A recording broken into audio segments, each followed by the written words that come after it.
আচ্ছা, আমাদের সবার মনেই তো এই প্রশ্নটা আসে, তাই না? যে জীবনটা আসলে কি? কেন এত কষ্ট? কেন এত চ্যালেঞ্জ? আমাদের এই পুরো যাত্রার উদ্দেশ্যটাই বাকি। চলুন আজ এই গভীর প্রশ্নগুলোর উত্তর খোঁজার চেষ্টা করি পবিত্র কোরআনের আলোতে। এই যে প্রশ্নটা, এটা কিন্তু আমাদের সবার। দেখুন, কখনো চাকরি চলে যাচ্ছে, কখনো আর্থিক কষ্ট, আবার কখনো পরিবারের সমস্যা বা নিজের স্বাস্থ্য নিয়ে চ্যালেঞ্জ। জীবনের কোনো না কোনো মোড়ে আমরা সবাই কিন্তু এমন পরিস্থিতির মধ্যে দিয়ে যাই। আর তখন মনে হয়, আমার সাথে কেন এমন হচ্ছে?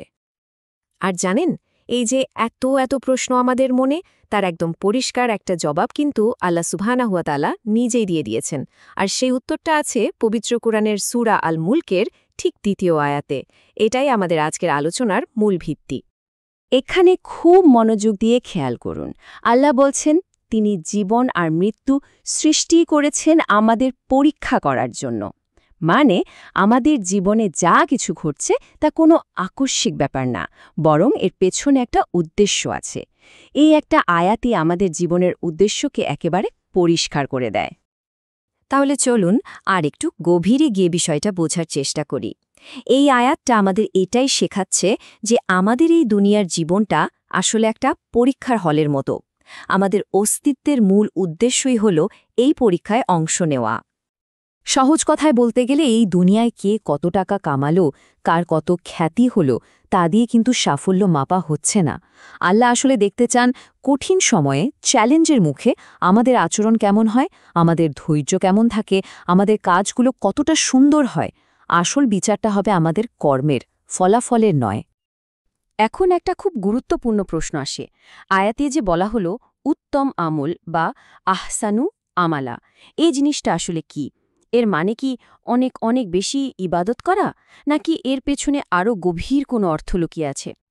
দেখুন, ইসলামিক স্কলাররা সবাই একমত যে আল্লাহ এখানে বেশি আমলের কথা বলেননি, বলেছেন উত্তম আমলের কথা। মানে, আল্লাহর কাছে কোয়ান্টিটি বা সংখ্যাটা মুখ্য না, কোয়ালিটি বা গুণগত মানটাই আসল। একটা কাজ তখনই উত্তম হয় যখন তাতে দুটো শর্ত পূরণ হয়।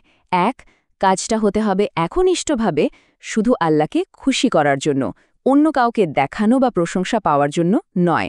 আর দুই, কাজটা করতে হবে ঠিক সেই পদ্ধতিতে যেভাবে আমাদের প্রিয় নবী হজরত মুহাম্মদ সাল্লাল্লাহু আলাইহি ওয়াসাল্লাম শিখিয়ে গিয়েছেন।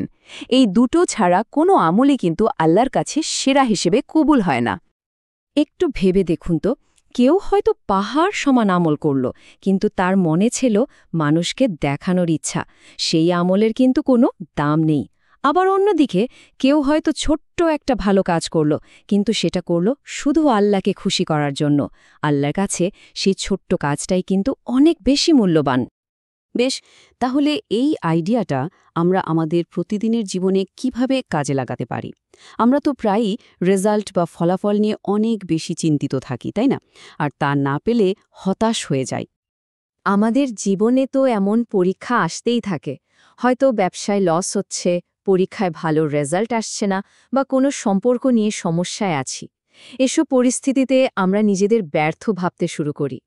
কিন্তু সবচেয়ে সুন্দর আর গুরুত্বপূর্ণ বিষয়টা হল, আল্লাহ আমাদের ফাইনাল রেজাল্টের হিসাব করেন না।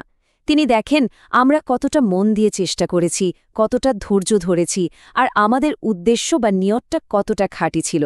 আমাদের কাজ হলো শুধু সুন্দরভাবে চেষ্টা করে যাওয়া, ফলাফল তো আল্লাহর হাতে। আয়াতটা কিন্তু এখানেই শেষ হয়নি। একদম শেষে আল্লাহ তার দুটো অসাধারণ গুণের কথা উল্লেখ করেছেন। তিনি আল আজিজ অর্থাৎ মহাপরাক্রমশালী এবং আল গাফুর অর্থাৎ অতিশয় ক্ষমাশীল। এই দুটো নামের মধ্যে আমাদের জন্য বিরাট এক শিক্ষা আছে। আল আজিজ নামটি আমাদের মনে করিয়ে দেয় যে আল্লাহ সর্বশক্তিমান। তার কাছে আমাদের ফিরে যেতে হবে এবং সব কাজের হিসাব দিতে হবে। এটা আমাদের সতর্ক রাখে। আবার আল গফুর নামটি আমাদের মনে আশা জাগায়। আমরা তো মানুষ, ভুল করি, কিন্তু যখনই আমরা আন্তরিকভাবে ক্ষমা চাই, তিনি তার অসীম দয়ায় আমাদের ক্ষমা করে দেন। এই ভয় আর আশার ভারসাম্যই আমাদের সঠিক পথে রাখে। তাহলে এই অসাধারণ আয়াতটি থেকে আমাদের জীবনের জন্য মূল শিক্ষাগুলো কি দাঁড়ালো? আমরা কিভাবে এই জ্ঞানকে আমাদের প্রতিদিনের পথ চলায় কাজে লাগাতে পারি? সংক্ষেপে বললে প্রথমত আমাদের জীবনের উদ্দেশ্যটাকে নতুন করে দেখতে হবে। এটা একটা পরীক্ষা যেখানে আমাদের চরিত্রকে সুন্দর করতে হবে। দ্বিতীয়ত প্রতিটি কাজে কোয়ান্টিটির চেয়ে কোয়ালিটির ওপর মানে ইখলাস আর সুন্নাহার ওপর জোর দিতে হবে। আর সবশেষে আল্লাহর শক্তিকে ভয় এবং তার দয়ার ওপর ভরসা, এই দুয়ের মধ্যে ভারসাম্য রেখে চলতে হবে। আসুন আমরা সবাই মিলে আল্লাহর কাছে এই দোয়াটা করি, হে আল্লাহ, আমাদের আমলগুলোকে সুন্দর করে দিন, সেগুলোকে আপনার কাছে উত্তম আমল হিসাবে কবুল করুন, আর আমাদের জীবনের পরীক্ষাগুলো আমাদের জন্য সহজ করে দিন। আমিন।